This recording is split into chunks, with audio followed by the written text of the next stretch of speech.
Hello students, in the previous class we have studied about the objectives of accounting, and today's class we are going to study the basic terms in accounting. So before going to study about the accounting, we have to know certain concepts or terms included in your accounts. The first and the foremost term is entity. What is entity?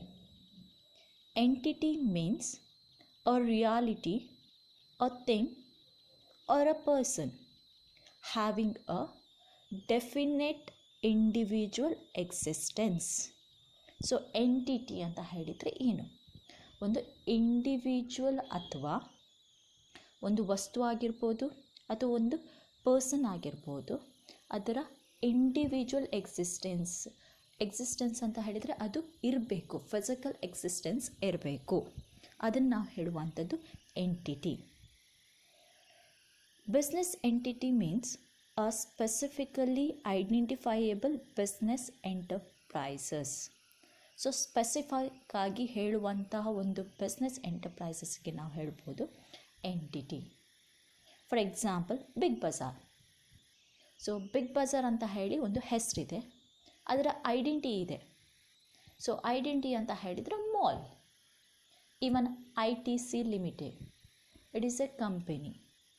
So like this is called as A entity. Next term, transaction. What is transaction? Transaction means an event, activity, or dealing involving the exchange of money or money's worth between the person. So transaction ಅಂತ ಹೇಳಿದರೆ ಏನು? So transaction ಅನ್ನೋದ್ರೆ ಒಂದು event ಅಥವಾ ಒಂದು ಕೆಲಸ ಅಥವಾ activity, dealing in exchange of money or money worth. So ಆ activity undertake ಮಾಡುವಂಥದ್ದು ಹೇಗೆ? ಎಕ್ಸ್ಚೇಂಜ್, ವಿನಿಮಯವಾಗಿ ಏನು ತಗೊಳ್ಬೇಕು ಅಂತ ನಾವು ಮನಿ, ಹಣ ಅಥವಾ ಹಣದ ರೂಪದಲ್ಲಿರುವ ವಸ್ತುವಿನ ಎಕ್ಸ್ಚೇಂಜಿಗೆ ನಾವು ಹೇಳುವಂಥದ್ದು ಟ್ರಾನ್ಸಾಕ್ಷನ್. ಎಕ್ಸಾಂಪಲ್ ಹೇಳಬೇಕಾದ್ರೆ purchase of furniture of ₹10,000. So ನಾನು ಪರ್ಚೇಸ್ ಮಾಡಿದ್ದೀನಿ ಏನು? ಫರ್ನಿಚರ್ ಅನ್ನೋದು ಥಿಂಗ್. ಎಷ್ಟು ರೂಪಾಯಿಗಂತೆ? 10,000. ಸೊ ನಾನು ಫರ್ನಿಚರ್ ತೊಗೊಂಡೆ. ನಾನು ಫರ್ನಿಚರ್ ತೊಗೊಳ್ಬೇಕಾದ್ರೆ ನಾನು ಏನು ಪೇ ಮಾಡಿದೆ? ₹10,000 ಮನಿಯನ್ನು ಪೇ ಮಾಡಿದೆ. These type is called as exchange of money is called as a transaction. There are two types of transaction. First one, cash transaction. Second one, credit transaction. What is cash transaction? Cash transaction is a transaction which involves immediate receipt and payment of cash. So cash transaction ಅಂತ ಹೇಳಿದರೆ ನಾವು ವಸ್ತುಗಳನ್ನು ತಗೊಂಡ ತಕ್ಷಣ cash pay ಮಾಡೋದಕ್ಕೆ ಹೇಳುವಂಥದ್ದು cash transaction. ನಿಮ್ಮ example ತಗೊಳ್ಬೇಕಾದ್ರೆ ನೀವು ಸ್ಟೇಷನರಿಗೆ ಶಾಪ್ಗೆ ಹೋಗ್ತೀರಿ, ಒಂದು ಬುಕ್ ತೊಗೊಳ್ತೀರಿ. ಸೊ ನಿಮಗೆ ಸಿಕ್ಕಿದ್ದು ಏನು? ಬುಕ್ಕು. ಅದಕ್ಕೆ ರಿಟರ್ನ್ ಆಗಿ ಏನು ಪೇ ಮಾಡ್ತೀರಿ? ಹಣ. ತಕ್ಷಣ ಪೇ ಮಾಡ್ತೀರಿ, ನಾಳೆ ಕೊಡ್ತೇನೆ ಅನ್ನೋದಲ್ಲ. ಬುಕ್ ತಗೊಂಡ ತಕ್ಷಣ ₹30 ಕೊಟ್ರಿ. That thing is called as a cash transaction. Second, one more example for cash transaction. Goods sold for cash. Mention ಮಾಡಿದ್ದಾರೆ, goods sold for cash ₹1,000. So ನೀವೇನು ಮಾಡಿದ್ದೀರಿ? ನಿಮ್ಮಲ್ಲಿರುವ goods, anything goods like books ಇರ್ಬೋದು, ಬುಕ್ಸನ್ನು sale ಮಾಡಿದ್ದೀರಿ. ಎಷ್ಟಕ್ಕೆ ಅಂತೆ? Cash ರೂಪಾಂತರದಲ್ಲಿ ₹1,000. ನೀವು ಬುಕ್ಕು ಸೇಲ್ ಮಾಡಿದ ತಕ್ಷಣ ಬುಕ್ ಮುಂದೆ ಇರುವಂಥ ವ್ಯಕ್ತಿ ನಿಮಗೆ ತಕ್ಷಣ ಏನು ಕೊಡಬೇಕು? ಹಣ ಕೊಡಬೇಕು. That transaction is called cash transaction. And second type of transaction, that is credit transaction. Credit transactions are those transactions in which receipts or payment of cash is postponed to a future date. So ಏನಂತ ಹೇಳಿದರೆ ಇಲ್ಲಿ ಕೂಡ purchase ಅಥವಾ receive ಮಾಡೋದು ಅಥವಾ payment ಮಾಡುವಂಥದ್ದು ಯಾವುದಕ್ಕೆ, ಗೂಡ್ಸಿಗೆನೇ. ಆದರೆ ಇಮಿಡಿಯೇಟಾಗಿ ಕ್ಯಾಶ್ ನಾವು ಪೇ ಮಾಡೋದಲ್ಲ, ಫ್ಯೂಚರ್ ಡೇಟಿಗೆ, ನಾಳೆ ಕೊಡ್ತೇನೆ, ನಾಡ್ದಿಗೆ ಕೊಡ್ತೇನೆ ಅಂತ ಹೇಳೋದಕ್ಕೆ ನಾವು ಹೇಳುವಂಥದ್ದು ಕ್ರೆಡಿಟ್ ಟ್ರಾನ್ಸಾಕ್ಷನ್ಸ್. ಕ್ರೆಡಿಟ್ ಮೀನ್ಸ್ ಸಾಲ. ನೀವೀಗ ಸೇಮ್ ಸ್ಟೇಷನರಿ ಶಾಪಿಗೆ ಹೋಗ್ತೀರಿ, ಒಂದು ಬುಕ್ ತೊಗೊಳ್ತೀರಿ, ಹೋಗಿ ಹೇಳ್ತೀರಿ ಅಂಕಲ್ ನನ್ನ ಹತ್ರ ಹಣ ಇಲ್ಲ, ನಾಳೆ ನಾನು ನಿಮಗೆ ಕೊಡ್ತೇನೆ.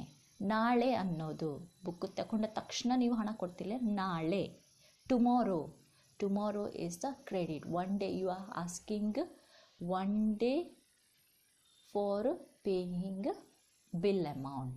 That is called as credit transaction. Example, goods purchased from Anand on credit. It is mentioned credit of rupees 1000. Next term is asset. What is asset? Assets are economic resources of an enterprise.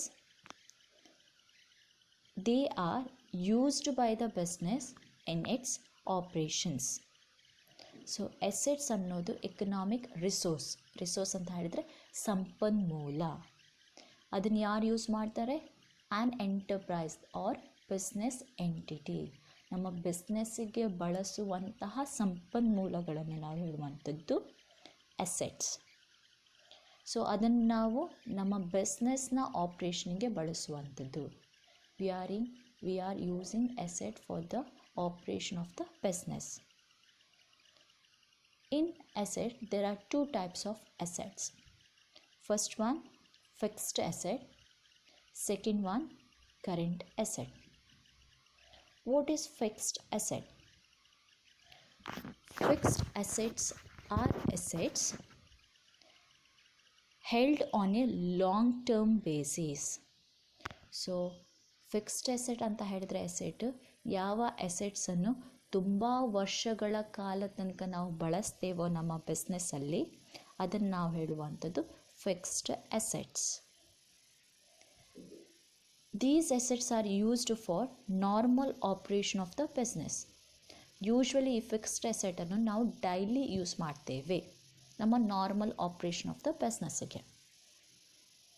Examples for fixed asset: land. ನಾವು building ಕಟ್ಟಬೇಕು ಅಥವಾ factory ಕಟ್ಟಬೇಕು ಅಂತ ಹೇಳಿದರೆ ಏನು ಬೇಕು? Land ಬೇಕು. ಅದು ಎಷ್ಟು ಸಮಯ ತನಕ ನಮ್ಮ ಹತ್ರ ಬಿಸ್ನೆಸ್ ಇರುತ್ತೋ ಅಷ್ಟು ಸಮಯ ತನಕ ಆ ಲ್ಯಾಂಡ್ ನಮ್ಮ ಕೈಯಲ್ಲಿ ಇರುತ್ತೆ. ಬಿಲ್ಡಿಂಗ್, ಸೊ ಪ್ರಿಮೈಸಸ್ ಬೇಕು. ನಾವು ಫ್ಯಾಕ್ಟ್ರಿ ಅಂತ ಹೇಳಿದರೆ ಸುಮ್ಮನೆ ಖಾಲಿ ಜಾಗವನ್ನು ಫ್ಯಾಕ್ಟ್ರಿ ಅಂತ ಹೇಳೋದಿಲ್ಲ, ಅದಕ್ಕೆ ನಾವೇನು ಕಟ್ಟಡ ಕಟ್ಟಬೇಕು, ಅದು ಕೂಡ ಫಿಕ್ಸ್ಡ್ ಅಸೆಟ್. ಯಾಕೆಂತ ಹೇಳಿದರೆ ಎಷ್ಟು ಸಮಯ ತನಕ ಬಿಸ್ನೆಸ್ ಇರುತ್ತೋ ಅಷ್ಟು ಸಮಯ ತನಕ ಆ ಫಿಕ್ಸ್ಡ್ ಅಸೆಟ್ ನಮ್ಮ ಹತ್ರ ಇರುತ್ತೆ. ಮಿಷನರಿ, ನಾವು ಪ್ರೊಡಕ್ಷನ್ ಮಾಡ್ತಿದ್ದೇವೆ ಅಂತ ಹೇಳಿದರೆ ಆ ಪ್ರೊಡಕ್ಷನ್ಗೆ ಬೇಕಾದಂಥ ಮಿಷನರಿ ಬೇಕೇ ಬೇಕು. ಫರ್ನಿಚರ್, ಟೇಬಲ್ ಆಗಿರ್ಬೋದು, ಚೇರ್ ಆಗಿರ್ಬೋದು, ಬಿಸ್ನೆಸ್ ಇರುವ ತನಕ ನಾವು ಅದನ್ನು ಯೂಸ್ ಮಾಡ್ತೇವೆ, ಡೈಲಿ ಯೂಸ್ ಮಾಡ್ತೇವೆ. So these types of assets are called fixed asset. Second type of asset, that is current asset. So fixed assets are held on a longer period of time, that is more than 1 year. Then what is current asset? Current assets are assets held on a shorter term basis. Shorter term means it is for 1 year or below 1 year. So shorter duration, so ಸಣ್ಣ ಸಮಯ ತನಕ ಅಥವಾ ಸ್ವಲ್ಪ ಸಮಯ ತನಕ ಬಳಸುವಂಥ ವಸ್ತುವನ್ನು ನಾವು ಹೇಳುವಂಥದ್ದು ಕರೆಂಟ್ ಅಸೆಟ್. ಯೂಶ್ವಲಿ ಅದು 1 ವರ್ಷ ಮತ್ತು 1 ವರ್ಷದ ಕಮ್ಮಿಯೇ ಇರುವಂಥ ಅಸೆಟ್ಸ್ಗೆ, ಯೂಸ್ ಮಾಡುವಂಥ ಅಸೆಟ್ಸ್ಗೆ ಹೇಳುವಂಥದ್ದು ಕರೆಂಟ್ ಅಸೆಟ್ಸ್. ಎಕ್ಸಾಂಪಲ್ಸ್: ಡೆಟಾರ್ಸ್. ಡೆಟಾರ್ಸ್ ಅಂತ ಹೇಳಿದರೆ ನಮ್ಮಿಂದ ಸಾಲಕ್ಕೆ ತಗೊಂಡಂಥ ವಸ್ತುವನ್ನು ಸಾಲಕ್ಕೆ ತಗೊಂಡೋದವರು ಅವರು ನಮಗೆ ರೀಪೇಮೆಂಟ್ ಮಾಡ್ತಾರೆ, 1 ವರ್ಷದ ಒಳಗೆ ಪ್ರೀಪೇಮೆಂಟ್ ಮಾಡ್ತಾರೆ. So these are called as a current asset. Even bills receivable, ನಮಗೆ ಹಣ ಬರಲಿಕ್ಕೆ ಇದೆ. ನೆಕ್ಸ್ಟ್ ಸ್ಟಾಕ್, ನಮ್ಮಲ್ಲಿರುವಂಥ ಸ್ಟಾಕ್ ಅಂತ ಹೇಳಿದರೆ ನಾವು ಪ್ರೊಡ್ಯೂಸ್ ಮಾಡಿದಂತಹ ಗೂಡ್ಸು. ಕ್ಯಾಶ್, ಸೊ ಕ್ಯಾಶ್ ಇವತ್ತಿದ್ದಷ್ಟು ನಾಳೆ ಇರೋದಿಲ್ಲ, ನಾಳೆ ಇದ್ದಷ್ಟು ನಾಳ್ದಿರೋದಿಲ್ಲ. ಸೊ ಅದಕ್ಕೋಸ್ಕರ ಅದು ಚೇಂಜ್ ಆಗ್ತಾನೆ ಇರುತ್ತೆ. So these assets are called as a current asset. Once again, current assets are assets held on a shorter term basis. Next term, that is liabilities. Liabilities are obligations or debts that an enterprise has to pay. So liabilities ಅಂತ ಹೇಳಿದರೆ obligation ಅಥವಾ ನಮ್ಮದು ಒಂದು ಜವಾಬ್ದಾರಿ ಅಥವಾ debt, one type of ಸಾಲ ಅಂತ ಹೇಳಬೇಕು. That has to pay. So ಆ ಸಾಲವನ್ನು ಒಂದಲ್ಲ ಒಂದು ದಿನ ನಾವೇನು ಮಾಡಬೇಕು, ಪೇಮೆಂಟ್ ಮಾಡಲೇಬೇಕು. ಯಾರಿಂದ ಪಡ್ಕೊಂಡಿರ್ತೇವೋ ಅವರಿಗೆ ನಾವು ಕೊಡಲೇಬೇಕು. ಅದಕ್ಕೋಸ್ಕರ ಇದನ್ನು ಹೇಳುವಂಥದ್ದು ಆಬ್ಲಿಗೇಷನ್ ಅಂದರೆ ಒಂದು ಜವಾಬ್ದಾರಿ. Or it may called as liabilities or the amount due from the business to outsiders. So liability ಅನ್ನೋದು ಒಂದು ಅಮೌಂಟು ಬಿಸ್ನೆಸ್ನವರು ಬೇರೆಯವರಿಗೆ ಕೊಡಬೇಕು. ಫಸ್ಟ್ ಇನಿಷಿಯಲಿ ಬೇರೆಯವರು ಬಿಸ್ನೆಸ್ಸಿಗೆ ಕೊಟ್ಟಿರ್ತಾರೆ, ಸ್ವಲ್ಪ ಸಮಯ ಆದ ನಂತರ ಅಥವಾ ಬಿಸ್ನೆಸ್ ಎಂಡ್ ಆಗುವ ಮುಂಚೆ ನಮಗೆ ಕೊಟ್ಟಿರುವಂಥ ಹಣವನ್ನು ನಾವು ರೀಪೇಮೆಂಟ್ ಮಾಡಲೇಬೇಕಾಗಿರುವಂತಹ ಒಂದು obligation. So liability includes creditors ಅಂತ ಹೇಳಿದರೆ ಸಾಲ ಕೊಟ್ಟವರು, ಬಿಸ್ನೆಸ್ಸಿಗೆ ಸಾಲ ಕೊಟ್ಟವರನ್ನೆಲ್ಲ ನಾವು ಹೇಳುವಂಥದ್ದು creditors. Bank loan, so business exist ಆಗಲಿಕ್ಕೆ ಒಂದು ವೇಳೆ ಬ್ಯಾಂಕ್ ಸಾಲ ಕೊಟ್ಟಿದೆ ಅಂತ ಹೇಳಿದರೆ ಅವರನ್ನು ನಾವು ಲಯಬಿಲಿಟೀಸ್ ಅಂತ ಹೇಳಿ ಕರಿತೇವೆ. In liabilities, there are two types of liabilities: long-term liability as well as short-term liabilities. What is long-term liabilities? In the meaning itself says that long-term liabilities are those that are usually payable after a period of 1 year. So long term ಹೆಸರು ಹೇಳಿದ ಹಾಗೆಯೇ longer period.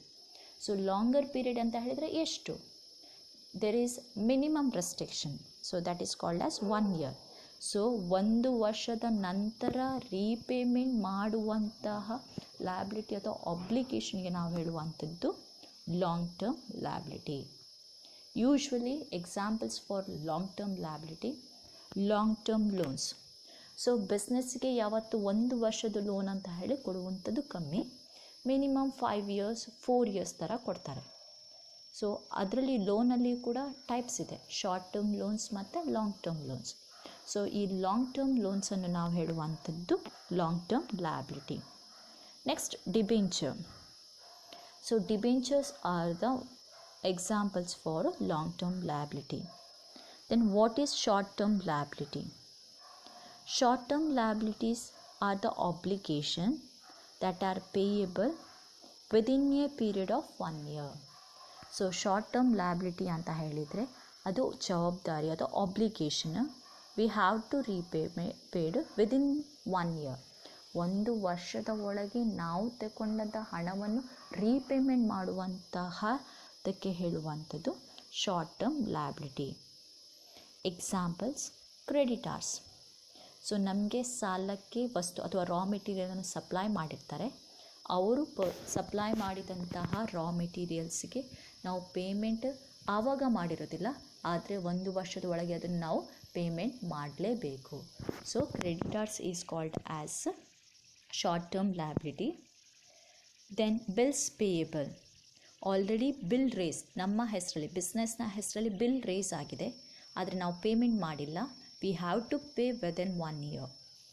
Then bank overdraft. Bank overdraft ಕೇಳಿರ್ಬೋದು, ಅದರ actual term ಬೇರೆ. So bank overdraft ಅಂತ ಹೇಳಿದರೆ account ಹೋಲ್ಡರಿಗೆ ಅವರ ಅಕೌಂಟಿಗಿಂತ ಜಾಸ್ತಿ ಹಣವನ್ನು, ಅಕೌಂಟಲ್ಲಿ ಇರುವಂಥ ಹಣಕ್ಕಿಂತ ಜಾಸ್ತಿ ಹಣವನ್ನು ವಿಡ್ರಾ ಮಾಡುವಂಥ ಫೆಸಿಲಿಟಿಗೆ ನಾವು ಹೇಳುವಂಥದ್ದು ಬ್ಯಾಂಕ್ ಓವರ್ಡ್ರಾಫ್ಟ್. ಸೊ ಈ ಬ್ಯಾಂಕ್ ಓವರ್ಡ್ರಾಫ್ಟನ್ನು ಒನ್ ಟೈಪ್ ಆಫ್ ಲೋನ್ ಅಂತ ಹೇಳಿ ಕರಿತೇವೆ. ಸೊ ಅದನ್ನು ಕೂಡ ನಾವು 1 ವರ್ಷದ ಒಳಗೆ ರೀಪೇಮೆಂಟ್ ಮಾಡಬೇಕು. So these are the short term liabilities. Next term capital, ಬಂಡವಾಳ. ಸೊ ಕ್ಯಾಪಿಟಲ್ ಅಂತ ಹೇಳಿದರೆ ಏನು? Capital is the amount invested by the owner in the business. So capital ಅಂತ ಹೇಳಿದರೆ ಇನ್ವೆಸ್ಟರ್ ಅಥವಾ ಬಂಡವಾಳ ಹೂಡುವವರು ಹಾಕಿದಂತಹ ಬಂಡವಾಳಕ್ಕೆ ನಾವು ಹೇಳುವಂಥದ್ದು ಕ್ಯಾಪಿಟಲ್. ಯೂಶ್ವಲಿ ಕ್ಯಾಪಿಟಲನ್ನು ಈ ಥರ ಫೈಂಡ್ ಔಟ್ ಮಾಡ್ತೇವೆ. ದೆರ್ ಇಸ್ ಒಂದು ಫಾರ್ಮುಲಾ ಇದೆ ಬಿಸ್ನೆಸ್ಸಲ್ಲಿ, assets minus liability. So assets ಅಂತ ಹೇಳಿದರೆ ಏನು ಅಂತ ಆಲ್ರೆಡಿ ಹೇಳಿದ್ದೇನೆ. It is a resources are economic resources which are going to use in our business. So ನಾವು ಬಿಸ್ನೆಸ್ಸಲ್ಲಿ ಯೂಸ್ ಮಾಡುವಂಥ ರಿಸೋರ್ಸಸ್ಸಿಂದ ಏನು ಮೈನಸ್ ಮಾಡಬೇಕಂತೆ? ಲಯಬಿಲಿಟಿ ಅಥವಾ ಆಬ್ಲಿಗೇಷನ್ಸ್ ಅಥವಾ ಜವಾಬ್ದಾರಿ, ಕೆಲವೊಂದು ಹಣವನ್ನು ನಾವು ರೀಪೇಮೆಂಟ್ ಮಾಡಲೇಬೇಕು. Okay, if we deduct assets from the liability, then we get capital. So ಅಸೆಟ್ಸಿಂದ ಲಯಬಿಲಿಟಿಯನ್ನು minus ಮಾಡಿದರೆ ಉಳಿದ ಹಣ ಎಷ್ಟು? ಅದು ಕ್ಯಾಪಿಟಲ್ ಅಂತ ಹೇಳ್ತೇವೆ, ಬಂಡವಾಳ. Next term that is voucher. Voucher ಅಂತ ಹೇಳಿದರೆ ಏನು? The documentary evidence in support of A transaction is known as voucher. So voucher ಅಂತ ಹೇಳಿದರೆ ಡಾಕ್ಯುಮೆಂಟರಿ ಎವಿಡೆನ್ಸ್, ಒಂದು ಎವಿಡೆನ್ಸ್, ಅದನ್ನು ನಾವು ಸ್ಟೋರ್ ಮಾಡಿ ಇಡುವಂಥ ಡಾಕ್ಯುಮೆಂಟ್, ನಾವು ಈ ಕೆಲಸ ಮಾಡಿದ್ದೇವೆ ಅಂತ ಹೇಳೋದಕ್ಕೆ ಒಂದು ಪ್ರೂಫ್ ಅಂತೆ.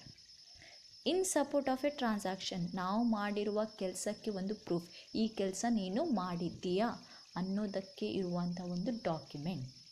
ಟ್ರಾನ್ಸಾಕ್ಷನ್ ಅಂತ ಹೇಳಿದ್ರೇನು? ಒಂದು ಥಿಂಗ್ ಅಥವಾ ಯಾವುದನ್ನು ಪರ್ಚೇಸ್ ಮಾಡೋದು ಇನ್ ಎಕ್ಸ್ಚೇಂಜ್ ಆಫ್ ಮನಿಗೆ ಯಾವುದಾದ್ರೂ ಥಿಂಗನ್ನು ತಗೊಂಡ್ರೆ ಅದನ್ನು ನಾವು ಹೇಳುವಂಥದ್ದು ಟ್ರಾನ್ಸಾಕ್ಷನ್. ಸೊ ಅಂಥ ಟ್ರಾನ್ಸಾಕ್ಷನ್ ನಡೆದಿದೆ ಅನ್ನೋದಕ್ಕೆ ಪ್ರೂಫ್ ಬೇಕು. ಆ ಪ್ರೂಫಿಗೆ ನಾವು ಹೇಳುವಂಥದ್ದು ವೋಚರ್. ಫಾರ್ ಎಕ್ಸಾಂಪಲ್, ನೀವು ಫೀಸ್ ಕಟ್ಟಿದ್ದೀರಿ ಅನ್ನೋದಕ್ಕೆ ಪ್ರೂಫ್ ಏನು? ನಿಮಗೆ ಕಾಲೇಜ್ ಪ್ರೊವೈಡ್ ಮಾಡುವಂತಹ ರೆಸಿಪ್ಟ್ ಸ್ಲಿಪ್. ಸೊ ಅದರಿಂದ ನಮ್ಗೆ ಗೊತ್ತಾಗುತ್ತೆ ನೀವು ಫೀಸ್ ಕಟ್ಟಿದ್ದೀರಿ ಅಂತ ಹೇಳಿ. ಸೊ ಅದೇ ರೀತಿ ಬಿಸ್ನೆಸ್ಸಲ್ಲಿಯೂ ಕೂಡ ಅಷ್ಟೇ, ನೀವು ಸೇಲ್ ಮಾಡಿದ್ದೀರಾ ಅದಕ್ಕೂ ಒಂದು ಪ್ರೂಫ್ ಇದೆ, ನೀವು ಪರ್ಚೇಸ್ ಮಾಡಿದ್ದೀರಾ ಅದಕ್ಕೂ ಪ್ರೂಫ್ ಇದೆ. ಇನ್ವಾಯ್ಸ್ ವೋಚರ್ ಇದೆ, ಇನ್ವಾಯ್ಸ್ ಕ್ಯಾಶ್ ಮೆಮೊ ಇದೆ. ನೀವು ಕ್ಯಾಶಲ್ಲಿ ಪೇಮೆಂಟ್ ಮಾಡಿದ್ದೀರಿ ಅಂತ ಹೇಳಿದ್ರೆ ನಿಮಗೆ ಕ್ಯಾಶ್ ಮೆಮೊ ಕೊಡ್ತಾರೆ, ಇನ್ವಾಯ್ಸ್ ಕೊಡ್ತಾರೆ, ರೆಸಿಪ್ಟ್ ಕೊಡ್ತಾರೆ. ಸೊ ನೀವು ಮಾಡಿದಂಥ ಟ್ರಾನ್ಸಾಕ್ಷನಿಗೆ ಪ್ರೂಫ್ ಕೊಡೋದಕ್ಕೆ ಹೇಳುವಂಥದ್ದು ವೋಚರ್. ಎಕ್ಸಾಂಪಲ್, ಕ್ಯಾಶ್ ಮೆಮೊ, ನೀವು ಕ್ಯಾಶ್ ರಿಸೀವ್ ಮಾಡೋದಕ್ಕೆ ಕೊಡುವಂತಹ ಮೆಮೊ. ಇನ್ವಾಯ್ಸ್, ನೀವು ಸೇಲ್ ಮಾಡಿದ್ದೀರಿ, ಎಷ್ಟು ಅಮೌಂಟ್ ಆಫ್ ಸೇಲ್ ಮಾಡಿದ್ದೀರಿ ಅನ್ನೋದಕ್ಕೆ ಬಿಲ್ ಕೊಡ್ತಾರೆ, that is called as invoice. Receipt, ನೀವು ಇಷ್ಟು ಹಣ ನನ್ನಿಂದ ಪಡ್ಕೊಂಡಿದ್ದೀರಿ, ಅದಕ್ಕೆ ಕ್ಯಾಶ್ ರೆಸಿಪ್ಟನ್ನು ಕೊಡುವಂಥದ್ದು. These are the examples for voucher. Next term goods. ಆವಾಗದಿಂದ ಹೇಳ್ತಿದ್ದೇನೆ goods. So goods are the product in which a trader deals. So goods ಅಂತ ಹೇಳಿದರೆ ಏನು? ಗೂಡ್ಸ್ ಅಂತ ಹೇಳಿದರೆ product in which trader deal. Goods ಅನ್ನೋದು ಒಂದು ಪ್ರಾಡಕ್ಟ್. ಆ ಬಿಸ್ನೆಸ್ ಮ್ಯಾನ್ ಯಾವ ಪ್ರಾಡಕ್ಟನ್ನು ಡೀಲ್ ಮಾಡ್ತಾನೋ ಅದಕ್ಕೆ ನಾವು ಹೇಳುವಂಥದ್ದು ಗೂಡ್ಸ್. ಫಾರ್ ಎಕ್ಸಾಂಪಲ್, ಮೊಬೈಲ್ ಶಾಪ್ನವನು ಅವನು ಡೀಲ್ ಮಾಡುವಂಥದ್ದು ಏನು? Mobiles. So mobiles is called as goods.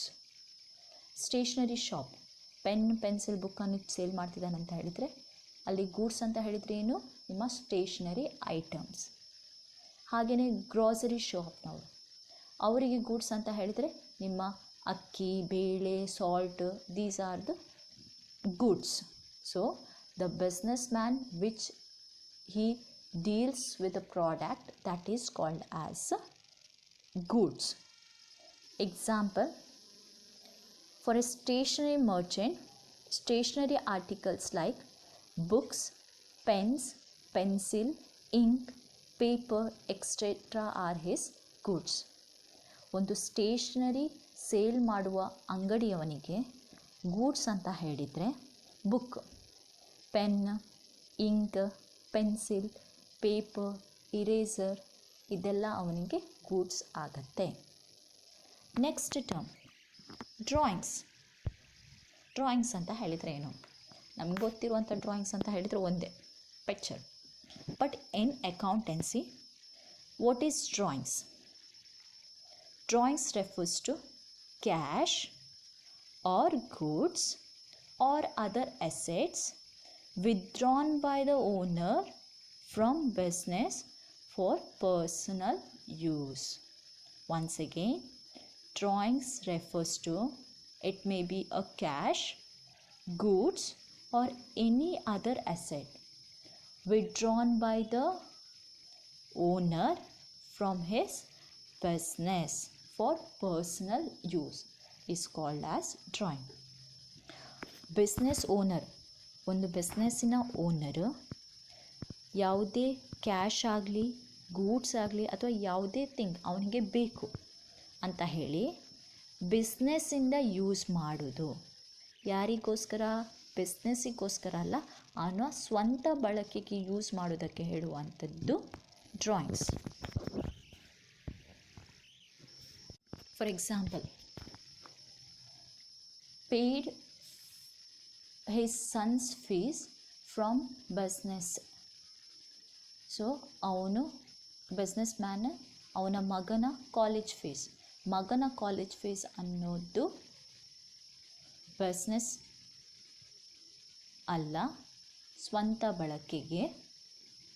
From business, so ಬಿಸ್ನೆಸ್ನ ಹಣವನ್ನು ಅವನ ಸ್ವಂತ ಬಳಕೆಗೆ ಯೂಸ್ ಮಾಡಿದರೆ ಅದನ್ನು ನಾವು ಹೇಳುವಂಥದ್ದು drawings. Next term stock. What is stock? Stock means the value of unsold goods or unused material in a concern at any particular point of time. So stock ಅಂತ ಹೇಳಿದರೆ ಯಾವ ಗೂಡ್ಸು ಸೋಲ್ಡ್ ಆಗಿಲ್ಲವೋ, ನಿಮ್ಮ ಹತ್ರನೇ ಇದೆಯೋ ಅಂಥದ್ದನ್ನು ನಾವು ಹೇಳುವಂಥದ್ದು ಸ್ಟಾಕ್. ಗೂಡ್ಸು ಸೇಲ್ ಆಗದೆ ನಿಮ್ಮ ಕೈಯಲ್ಲಿ ಪರ್ಟಿಕ್ಯುಲರ್ ಟೈಮ್ ತನಕ ಇದ್ದರೆ ಅದನ್ನು ನಾವು ಸ್ಟಾಕ್ ಅಂತ ಹೇಳ್ತೇವೆ. ಯೂಶ್ವಲಿ ಅಕೌಂಟ್ಸಲ್ಲಿ ನಾವು 2 ಸ್ಟಾಕನ್ನು ಕನ್ಸಿಡರ್ ಮಾಡ್ತೇವೆ, closing stock as well as opening stock. So usually we use 2 terms in accounts, that is opening stock and the closing stock. What is opening stock? The value of stock at the end of the year is called closing stock. So at the end of the year, financial year ಅಂತ ಇದೆ, usually ಅಕೌಂಟ್ಸಲ್ಲಿ financial year end ಅಂತ ಹೇಳಿದರೆ 31st March. So 31st ಮಾರ್ಚಲ್ಲಿ ನಿಮ್ಮ ಹತ್ರ ಸೇಲಾಗದೆ ಉಳಿದಂಥ ಎಷ್ಟು goods ಇದೆಯೋ ಅದನ್ನು ನಾವು ಹೇಳುವಂಥದ್ದು closing stock. The amount of goods which are unsold remain in our hand at the end of 31st/3 is called as closing stock. Then what is opening stock? The value of stock in the beginning of the year is called opening stock. So at the end of the year is called closing stock and at the beginning of the year is called opening stock. So year start ಆಗುವ ಮುಂಚೆ ನಿಮ್ಮ ಕೈಯಲ್ಲಿ ಎಷ್ಟು goods sale ಆದದೇ ಉಳಿದಿದೆಯೋ ಅಂಥ ಗೂಡ್ಸಿಗೆ ನಾವು ಹೇಳುವಂಥದ್ದು opening stock. Usually the beginning of the financial year is 1/4 of the year. So 1/4 that is 1st ಏಪ್ರಿಲಲ್ಲಿ ನಿಮ್ಮ ಕೈಯಲ್ಲಿ ಎಷ್ಟು ಗೂಡ್ಸ್ ಇದೆಯೋ ಅಂಥದ್ದನ್ನು ನಾವು ಹೇಳುವಂಥದ್ದು opening stock. Next, debtors. Debtors are persons or other entity who own money to the business for buying goods and services on credit. So debtors ಅಂತ ಹೇಳಿದರೆ ಪರ್ಸನ್ ಆರ್ ಎಂಟಿಟಿ, ಒಂದೇ ವ್ಯಕ್ತಿ ಆಗಿರ್ಬೋದು ಅಥವಾ ಬಿಸ್ನೆಸ್ ಆಗಿರ್ಬೋದು. ಅವನೇನು ಮಾಡ್ತಾನೆ, ಬಿಸ್ನೆಸ್ಸಿಂದ ಗೂಡ್ಸನ್ನು ಪರ್ಚೇಸ್ ಮಾಡ್ತಾನೆ, ಪೇಮೆಂಟ್ ಅವನು ಫ್ಯೂಚರಲ್ಲಿ ಮಾಡ್ತಾನೆ. ಬಿಸ್ನೆಸ್ಸಿಗೋಸ್ಕರ ಗೂಡ್ಸನ್ನು ಪರ್ಚೇಸ್ ಮಾಡ್ತಾನೆ, ಪೇಮೆಂಟನ್ನು ಪೆಂಡಿಂಗ್ ಇಡ್ತಾನೆ. ಫಾರ್ ಎಕ್ಸಾಂಪಲ್, ನಾನೀಗ ಓನರ್ ಅಂತ ಹೇಳಿ ಯೋಚನೆ ಮಾಡಿ ಬಿಸ್ನೆಸ್ಸಿಂದ, ನನ್ನಿಂದ ನಿಮ್ಮ ಕ್ಲಾಸಿನಲ್ಲಿ ಯಾರು ಮೇ ಬಿ ಗಣೇಶ್ ಅಂತ ಇದ್ದಾರೆ, ಅವರು